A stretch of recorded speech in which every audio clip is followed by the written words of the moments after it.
Bonjour les amis et bienvenue dans cette vidéo dans laquelle je vais vous donner mon point de vue sur un débat qui tourne autour de l'Olympique Lyonnais ces derniers temps, c'est la fameuse identité lyonnaise. Alors certains trouvent ça très bien et d'autres la critiquent vivement en disant en gros qu'avec des Lyonnais on n'a jamais rien gagné, que c'est une vision étriquée de la manière de construire une équipe. Et ceux qui sont pour disent, écoutez, on aura avec cette identité lyonnaise au moins des joueurs qui vont se battre pour le maillot. Et pour tout vous dire, je suis plutôt sur cette deuxième ligne. Parce qu'en fait, il y a quelque chose qui m'amuse, c'est que j'ai l'impression qu'on ne se rend pas compte de ce qu'est l'Olympique Lyonnais depuis 3 saisons. On est une équipe qui ne se qualifie plus pour la Coupe d'Europe, enfin pour la Ligue des Champions. On est une équipe qui vient de finir 8e de Ligue 1. On est une équipe qui a eu des problèmes financiers. J'attends de la sortie du bilan 2021-2022 pour étudier un petit peu tout ça et voir où on en est. On est une équipe donc qui vient de finir 8e et qui ne s'est pas qualifiée pour la Coupe d'Europe. Et donc, pour satisfaire les supporters, mais aussi tout simplement sportivement, on a la chance d'avoir un certain nombre de jeunes joueurs qui ont le niveau, parce que en fait, toute la question est là. Est-ce que les joueurs lyonnais qui sont dans l'effectif ont le niveau d'être à la place où ils sont? Et ma réponse est oui, évidemment.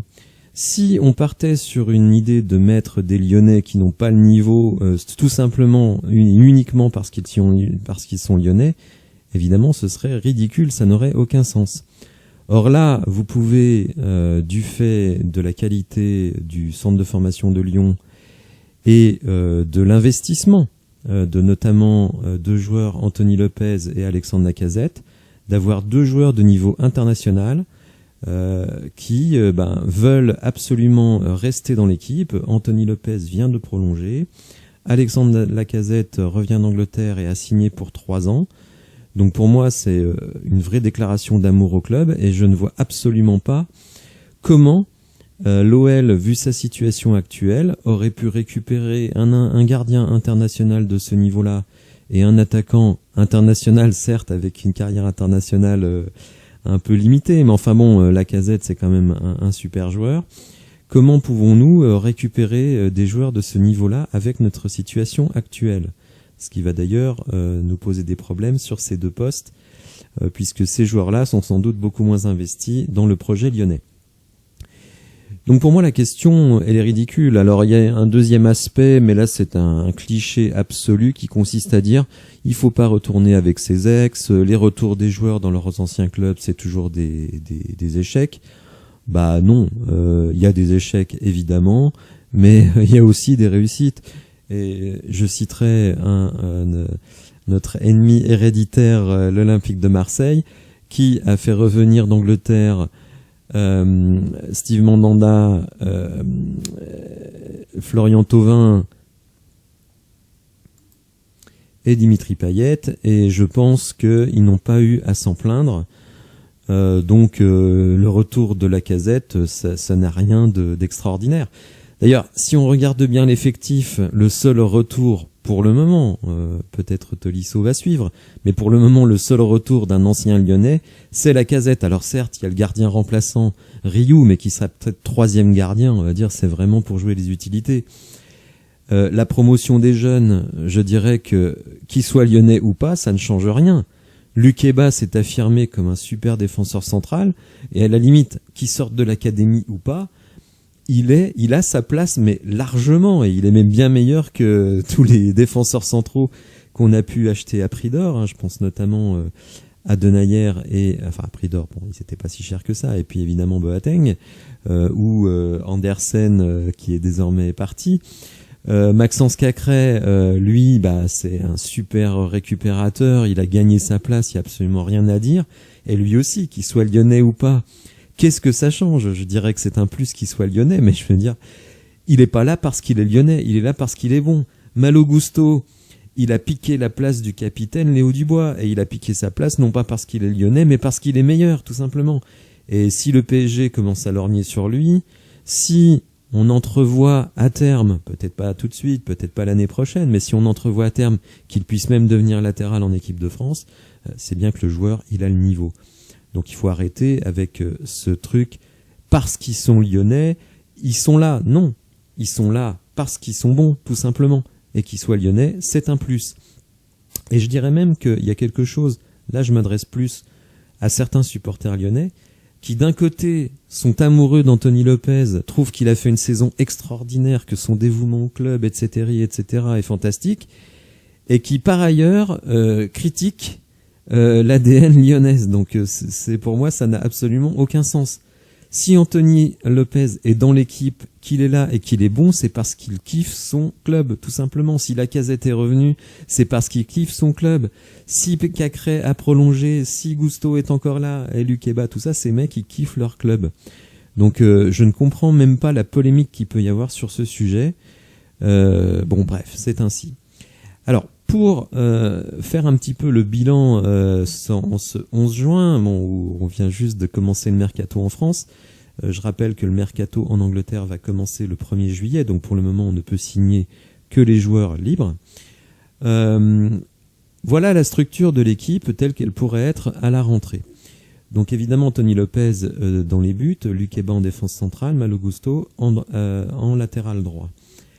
Donc on a besoin absolument d'une recrue en défense centrale. Alors sur Boateng, on a des avis un petit peu différents. Son agent vient de dire que Boateng était déçu par sa première saison, qu'il explique ça par le fait qu'il n'a pas pu faire la préparation l'année dernière, mais qu'il est très motivé pour retrouver les hautes sphères.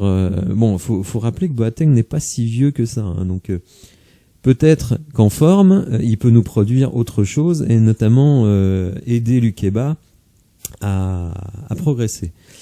En latéral gauche, là, évidemment, il nous faudra absolument quelqu'un, puisque certes, Enrique, bon, on va dire, s'est montré relativement compétent en fin de saison pour être un remplaçant, hein, évidemment pas titulaire. Donc je pense et je crois savoir que c'est une priorité pour l'OL.